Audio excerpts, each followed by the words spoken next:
No inventen lo mucho que vi este libro en TikTok. Y no solo leer fantasía, pero vi que tiene dragones y ya con eso me convenció. Estaba debatiendo entre si comprarlo o no, pero me lo envió Planeta, así que gran ahorro. Y fue cuando empecé a leerlo, cuando me adentré en las primeras páginas, que me enteré que iba a ser una saga de no sé cuántos libros. Y recordé mi poco compromiso con las sagas, de que casi no termino ninguna. De hecho, creo que nunca he terminado una en mi vida. Pero ya lo había comenzado, así que la intriga ya me había ganado. Así que vamos primero con una breve sinopsis y después con mi opinión, porque tengo mucho que decir. Violet Sorrengail quiere ser escriba, es decir, dedicar su vida a los estudios y reflexionar sobre la historia de su pueblo para poder utilizarlo en el futuro. Aprendizajes. Pero su mamá le dice: en el pastel quiero que seas una jinete de dragones. Y Violet no tiene otra más que obedecer a su madre, porque si no, pues hay muchas consecuencias. Y para convertirse en jinete tiene que pasar varias pruebas mortales y muchas personas lo están intentando, así que va a ser de que pues a ver quién sobrevive y a ver quién no. Y pues ella está chiquita, está frágil. Además, su mamá es re popular por haber condenado a muchos traidores, y entonces varios de estos candidatos que son parte de estos traidores se quieren vengar a través de Violet. ¿Sobrevivirá a las pruebas? Lo averiguaremos. Mangos, la neta, qué buen resumen me eché. Pero vamos a mi opinión, obvio, sin spoilers. Inicia bastante bien, detona la intriga con una pregunta: ¿qué va a suceder con una joven que quería dedicarse a los estudios y ahora va a tener que pelear y meterse a pruebas que la pueden matar? ¿Cómo sobrevivirá a arriesgar su vida para convertirse en una jinete? Poco a poco van revelándonos características de la personalidad de esta chica, que pues tiene un sueño, pero no tiene la fortaleza para luchar por él. Además tiene a una hermana que es su modelo a seguir, y esta relación con su madre que más allá de cariño es respeto, ¿no? O miedo, terror, ¿no? Algo así. Se está enfrentando a un nuevo futuro y la incertidumbre, pues ahora sí que con los jóvenes llega a impactar, ¿no? Nos identificamos con ella. Y el estilo de la escritura se me hizo parecido a otras sagas que solíamos leer hace unos cuantos años, estilo Los Juegos del Hambre, Harry Potter, Divergente, etc. Sobre todo me recordó por el tipo de pruebas mortales y de que van muriendo uno por uno a ver quién es el que sobrevive y quién es el que lo logra. Te explican brevemente los clanes, los territorios, los enemigos, las criaturas fantásticas, pero lo hacen muy rápido, y eso es algo que afectó la historia mucho más adelante, y ahorita voy a ahondar en eso. Tengo que admitir que cuando lo vi por primera vez me asustó muchísimo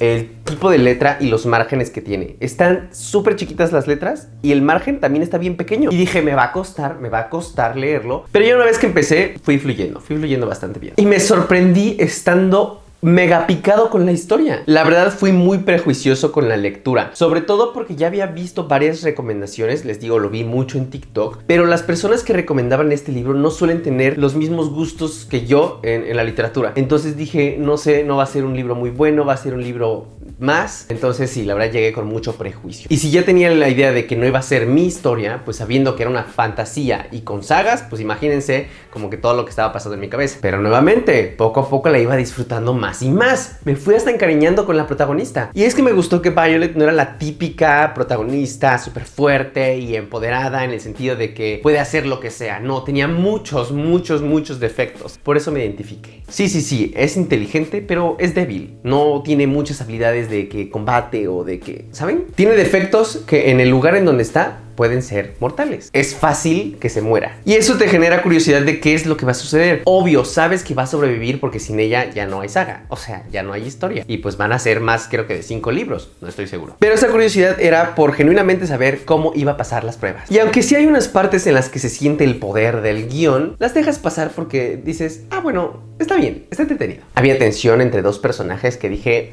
ah, caray, ¿qué está pasando aquí? Yo necesito más picante, ¿no? Empezaba a sentir ya emociones más fuertes hacia algunos personajes. Había uno que me exasperaba bastante. Había otro que decía como, te entiendo por qué te llama la atención este personaje. Y a veces también me llegaba a exasperar la misma protagonista porque era mega fatalista. No había un capítulo en el que no dijera, me voy a morir. Pero creo que en ese punto todos llegaríamos a ser así de exasperantes. No tenemos fe en nosotros mismos. Otra vez, moraleja a la realidad. ¿Y saben qué fue lo mejor? La primera escena en la que vemos esta conexión entre jinete y dragón. Vaya qué preciosidad. Me acordé de la película de Cómo entrenar a tu dragón y ese momento en el que vuelan por primera vez Hippo y Chimuelo. Esa escena es maravillosa y así me la imaginé en este libro. Se me hizo un poco irreal la forma en la que interactuaban los jinetes y los dragones, pero nuevamente es la imaginación de la autora. O sea, no es como que haya una base en donde podamos decir así es como debe ser, porque pues, los dragones no existen. Y al final de esa escena, les digo, estaba maravillado. Yo quiero volar. Mientras iba leyendo este libro y les iba como dando actualizaciones en mis redes sociales, que por cierto, si todavía no me sigues, estoy en Cartas de un Lector en todos lados, ve a seguirme. Me decían, Rodrigo, ¿qué team eres? Y la verdad es que me da mucha risa cuando me preguntan estas cosas, porque siempre en este tipo de libros, la autora te deja muy claro con quién se va a quedar o con quién debería quedarse, porque siempre te ponen a un bueno y a un malo. Entonces es como, ¿por qué me preguntarían qué team soy si es lo obvio? Pero bueno, pasemos a la segunda parte, al segundo arco, a la segunda mitad de este libro, que la verdad empecé a sentir un poco más lenta y más tediosa. Sobre todo porque la transición entre un acto y el otro es muy larga, eran muchas páginas. Entonces no sabías muy bien qué ritmo o qué camino estaba tomando la historia. Se había cerrado una parte, se había abierto una nueva. Y esta nueva no está en la sinopsis, así que nuevamente estás muy confundido, no sabes a dónde vas. El desarrollo de los personajes empezó a estancar, pero la historia seguía bastante entretenida. O sea, quería saber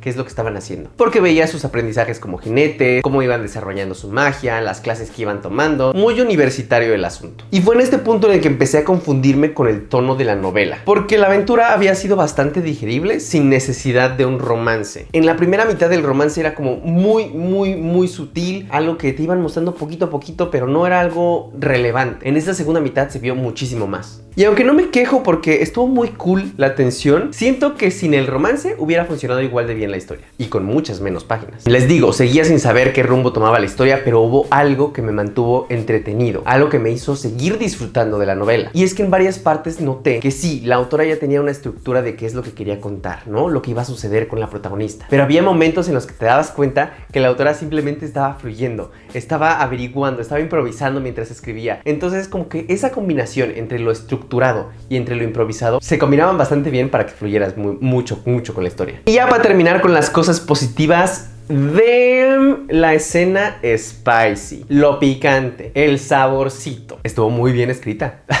Explícita, para que si no te gustan las escenas así, pues las evites. En total hubo 2. Ahora sí, dijera la Taylor, agárrate fuerte porque se vienen las cosas que no me gustaron. La historia está toda narrada desde la perspectiva de Violet, la protagonista. Y aunque la historia se siente dinámica, a mi parecer hubiera sido mucho mejor tener otras perspectivas. Y tal vez no de las contrapartes románticas, pero ¿saben qué hubiera estado increíble? La perspectiva del dragón, y con eso complementar la fantasía del universo, seguirla conociendo. Y también para que no se sienta tan larga. Y esto que les digo lo estaba pensando mientras lo iba leyendo. El último capítulo sí está narrado con otra perspectiva y lo detesté, pero ahorita te voy a platicar más sobre ello. Más adelantito, espérame. Otra cosa es que el enfoque está completamente dirigido a Violet. No tenemos subtramas, los personajes secundarios son completamente irrelevantes. Sí, uno que otro te cae bien, pero les digo, son eso, irrelevantes, no aportan tanto a la historia. Y si les decía que en esta segunda mitad el romance estaba agarrando mucha más fuerza, en las últimas 70 páginas fue completamente eso. Y lo que me estresaba es que ya no era ni siquiera innovador. Eran los constantes diálogos de: te amo, aun con el peligro que eso involucra. Te amo, aunque tengas muchos secretos. Estaré contigo, aunque no sea lo correcto. Y ojalá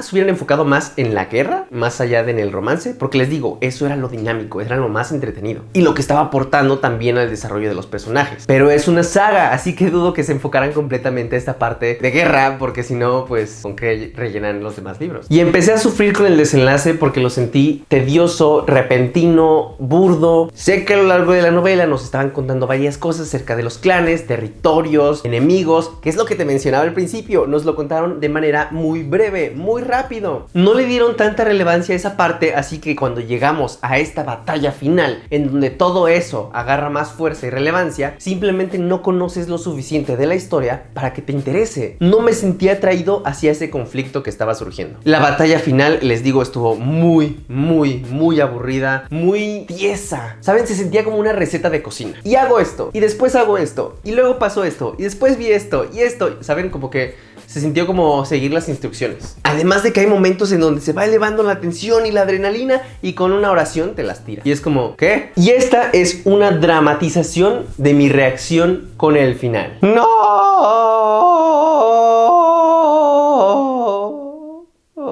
Gracias, aplausos.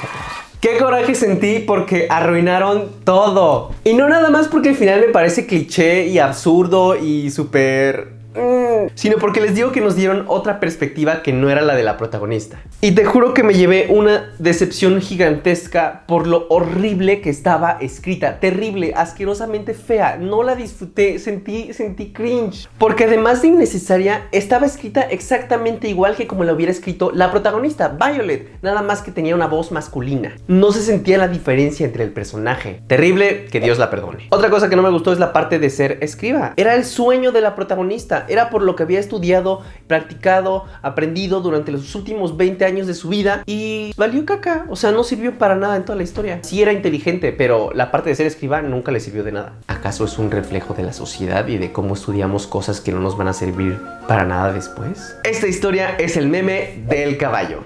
Mira, te la recomiendo si quieres una lectura de fantasía no tan exigente y si lo que buscas es más entretenimiento, porque te digo, las primeras partes valen mucho la pena. Mi calificación final, redoble de tambores, rapidísimo ya, 3.5 de 5. Les digo, la primera parte hizo que tuviera muchos puntos de esta historia, pero la última le arrancó todo lo posible. Ojalá que te haya gustado la reseña de Alas de Sangre. Si lo lees, por favor, cuéntame qué te pareció. Déjame en los comentarios cómo te atreves, Rodrigo, a hablar mal de mi libro favorito. O sabes qué, dime, Rodrigo, estoy muy de acuerdo con lo que opinaste. O dime, Rodrigo, quiero leerlo nada más para entender por qué no te gustó la segunda mitad. Tú déjame en los comentarios, me encanta leer. Si te gustó este video, recuerda dejarme tu like, suscríbete y pícale a la campanita para que te llegue notificación cada vez que suba un nuevo video. Muchas gracias por acompañarme. Nos vemos la próxima semana aquí en Cartas de un Lector.